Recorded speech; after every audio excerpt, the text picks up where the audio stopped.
ettaka liri kiryokya yatandikibwako obuzibu tuwezaako abantu abagenda mu 10 kuba ddene yatandikibwako emisango kati waliwo omwana alina omusango gwava 2015 kakati tuli mu 2024 misango bagamba banga ddene omwana nga yali asoma mu primary yangamba kati ngenda tula senior 6 nga n'omusango teguggwa tetumanyi lwaki n'emisango egyo tegiggwa n'ekyo ssebo ow'ekitiibwa tusaba tufunireyo obuyambi oba omubaka okuva mu ofiisi yo tutule n'abantu abo tubeere nga bakati waliwo n'abalinako eki waliwo nga ninako ekyapa n'ekyapa bakiwala mu mulandizi nga tekisoma kubanga oli yafa ate kati baadimisota bali mu kutransfalinga ng'ebyapa babiza mu mannya gaabwe ate nga abamu babatematemako ebibanja ng'ate ababatematemako ebibanja tebalina letters of administration kati beekwese abalina letters bajja kakati embeera efaanawo eti akavuyo kali awo naye tusaba okuyambibwa kubona ffe abalinako ebibanja ne busulu tebamukkiriza era tebalabikako ebibanja biri eno mmana tukutugatwala mu kkooti sebotala tusaba obuyambi olw'ensonga eyo era twatwako newa mukadde waffe ngaakyali kulandi mata kulandi protection omukulu Emiliano Kayima ngaakyali Kirulu netugendayo naliko tuyamba naye era tetwafunamu nnyo kubanga abantu bali beekwekakweka n'olwekyo tetumanyi wakuddukira ffe twagigula kulandi mata netwatwanga eclose ani azikulozinga nga ffe tumanyi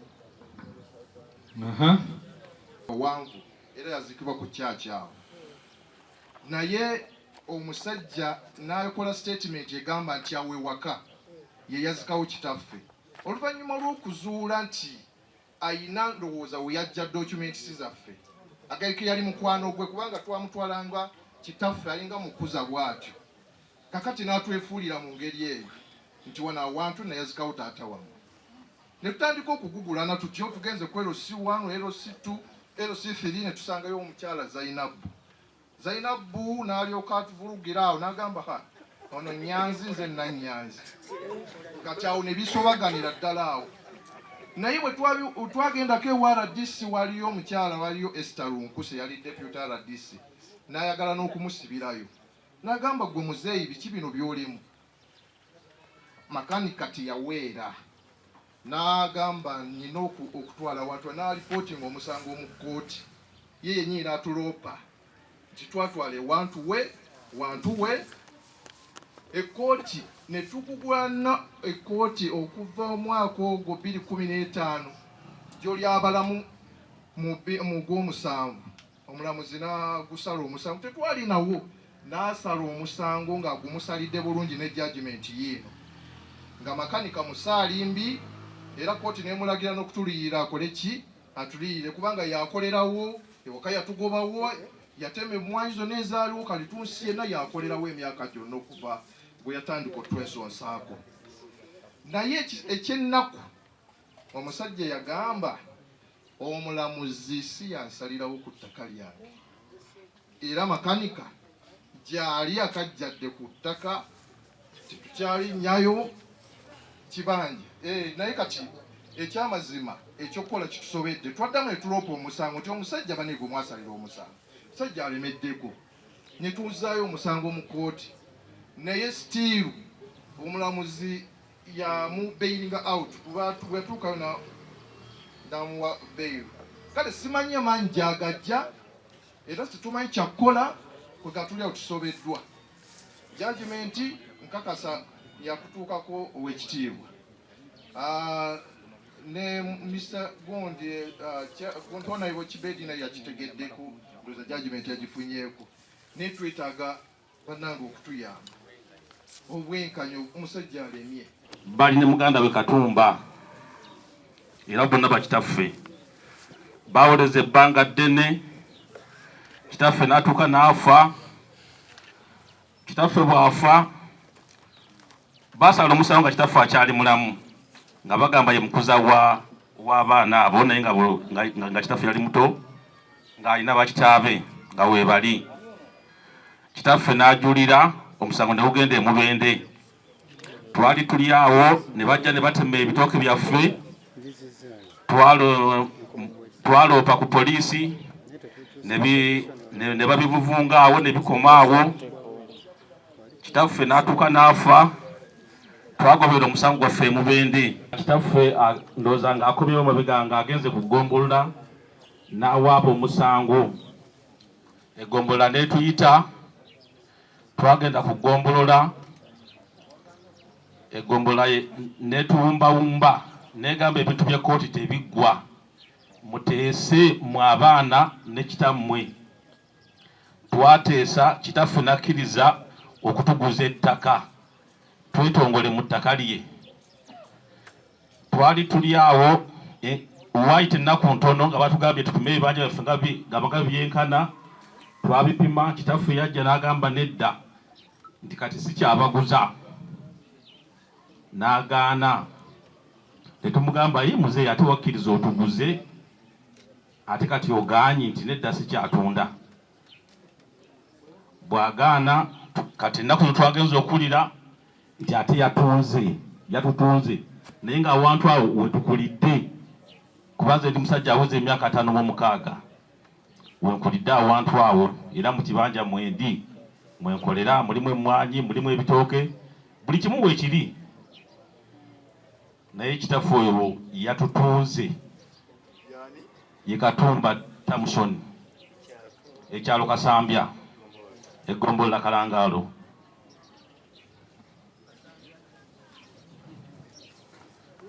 Ko Katabazi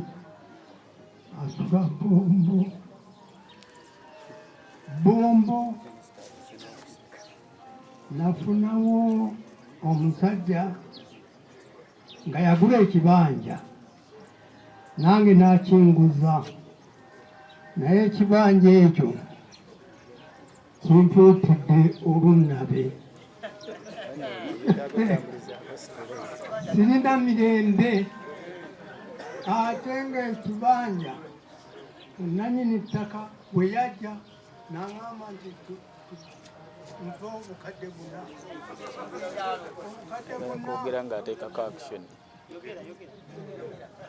obukadde buna nga sibulina, sirina na kintu kyentunda. Ente nalinawo ente. Mba amannya go gwani? Ezitwa. Amannya go? Amannya gange nze Mako Katabazi. Ekyalo Bombo. Bulera.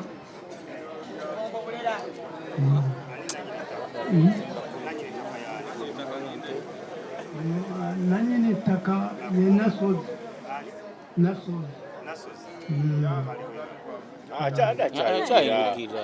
Akyayogera. Yogera. Naye ekibanja nakigulizibwa omuntu mulala bamuyita George Kaggwa aliapa. N'abantu bonna b'Ebombo bakimanyi ng'ekibanja nagula kigulye saakiba.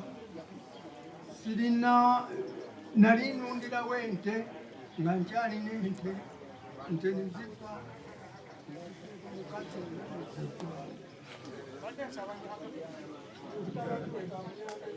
naye nsuubira minisitaka nga taliiwo ku ground nga tabeerawo ng'abeera wala okola otya okumutuuzaako obubaka obusuulu bwo. Ekyokubiri, maama wange yangulira ekibanja n'akimpa. Nannyini ttaka yali taliiwo nga tabeerawo nga balina gwe balekawo akikuuma. Kati muzeeyi bali abaana be bajja abannannyini ttaka bo ne baŋŋamba tebamanyi ku ttaka okwo ng'ate nyinako yiika 8 n'ekitundu. Bo basooka ne bazipima zo ze baŋŋamba ne baŋŋamba engeri gye batamanyiiko bagenda kumpaako yiika emu ng'abadde akuumako. Bwe balaba nga biganye nga ŋŋanje osayininga ku lupapula lwabwe bwe baali bampandiikidde nze nsayiningeko nti bampadde yiika emu mu kibanja ne mu ttaka. Bwe bati baali babegamba. Bwe nabigaana ne baŋŋamba kati genda onoonya n'akuwa ettaka. Kwono gwe baali balisewo ng'omusigire eyakuumanga ettaka lyabo.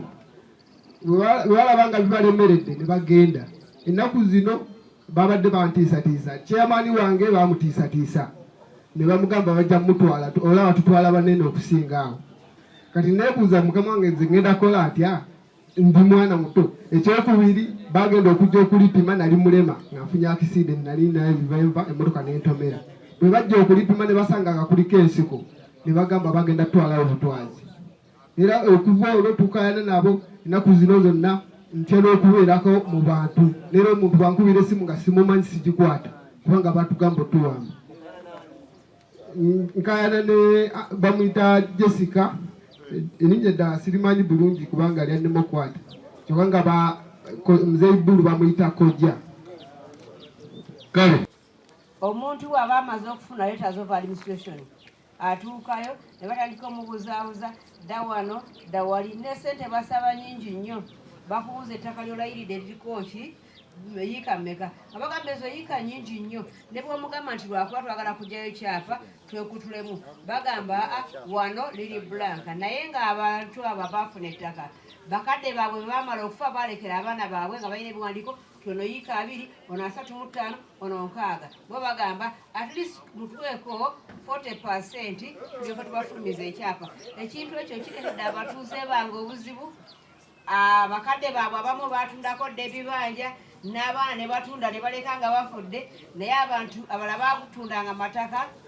abaana abazzukulu n'atunda ettaka ku paati y'ekitawe gye yamulaga nti weewano akati ono bwamugamba nti nkuwa obusuulu ng'amuwola nga mugamba njagala kyapa naye okutuuka mu land office nga bagamba moddeeyo bino biri ku blue page bino bitennabakola bwe biti mwe biri ku blue page biri Ntebe ate ebyava simanyi biri ku ministry ate twagala 40% okubafunira ki ekyapa nsaba kutulongooseza aba land office batukolere ekitegeerekeka neyanziza nnyo neyanzeegese RDC amannya gange nze Namutebi Maria Likesia ne minisita taata nsonyiwa nze nava mu saidi za mu Kiganda omwana wange yangulira ku Mutala Mayobyo nga alina omwami gwasinziddeko kati omutaka Ssemujju bwe yajja n'aŋŋamba nti gwe sikumanyi saakugulirako ku ttaka neŋŋamba nti ekiteesawo bakyeyamaani mulimu ki kubanga be bateekwa okumanya nti lino ettaka teritundibwa lino litundibwa nagenda okuwulira nga ddiira wa Ssemujju aŋŋamba nti twali tubimanyi twali twagala kulya ku ssente nempulira obusungu era oluvannyuma ne baŋŋaana okulima era taata RDC bwe twajja egindi nedda we wakuba olukiiko ku kyaki ebusaato ne mutugamba muddeeyo mulime n'ennima n'ekifuba era naŋŋamba oyo akuumawo w'ettaka eryo naŋŋamba tugenda bifuuyira eddagala naye mbagamba nina obuyinza kati kubanga neeripooti nze mu bifuuyire mwekubira omutaka Ssemujju oba Ssemujju ye yabagamba temufuuyira bijanja kasooli awo saamanyi naye kati bampondinze nti tojja kuddawo kulima luli walimisa ekifuba kati tojja kuddawo kulima taata nsaba kunnyamba mbiridde Mubende ensonga eyange era eri ku bya ttaka n'ensonga eri mu lands ne kkooti taata waffe yasenga ettaka mu mwaka gwa 1964 najja n'anoonya ba landlords n'abafuna era n'asasula ebibanja ne bamala ne bamusayiningira transfers bwe batuuka omusalako gwali mwaka gwa 2018 ne gwe omupunta gwe yaleeta landlord okutuwa ettaka nga muzeeyi waffe akyaliwo ne bajja ne bakaanya ebisale n'agamba ebisale bikoze eki muzeeyi tajja bikola ki kubisobola n'addayo bwe yaddayo bakwatagana ne landlord ndowooza kyesimanyi ne bagenda ne bakuba ettaka mu balisanga ku blue page ne bakubako acres ziri mu 2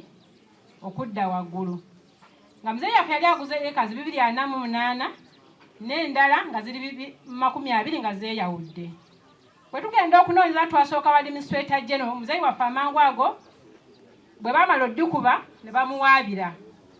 olunaku lwe baamuogenda mu kkooti lwe yafa bw'amala okufa waayitawo ennaku 3 omwami gwe bayita Mafumu Paulo n'ajja yatusanga tukyalina mulumbe n'atugamba muzeeyi afudde yagenda kuleeta tractor kutereeza kusala makubo atunde poloti mu kifo we tuli. Mu busoberwa obungi twayita Land Road n'atugamba agenda kumugjawo era amwanjule mu LC ezituliraanye ng'era yalina nyina ettaka eryo. Wayita ennaku mbale poliisi y'e Mubende nejja ku ttaka lyaffe ne baagala otukwata ng'omwami atuguddeko emisango mu 2019 n'okutuusa kati tulina emisango mingi gigenda na misango nga 8. Bakuta guno bakuzzaayo guno guba tegunnaggwa ng'akwongerako omulala naye twagenda okunoonya twagenda ba Administrator General ne tukeera cause numbers ezaze ne zikuba ku ttaka eryo bali yali ploti block 339 ploti 64 okutuuka n'atugamba cause numbers ezo takola ki ya Administrator General zitaziina. Ne tugenda n'atusindika ku High Court e Mubende. Bwe twatuuka ku High Court e Mubende baatugamba cause okay kakati ne twesanga tezaaliyo ebiri tezaaliyo ate nga zirina n'abasayininga byonna ebyaddako nga tebaliiyo. Bwe tugenda Namulanzi tusanga ebyapa ng'ate biri mu mafumu ne balandoozi bonna nga bakyaliwo nga bagamba tebamusayiningirangako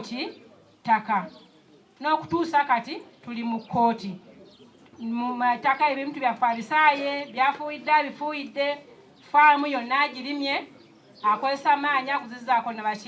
n'abantu abalala. Mafumu Paulo oyo atigomeza kumpi district ziringa 3 bonna bakaaba.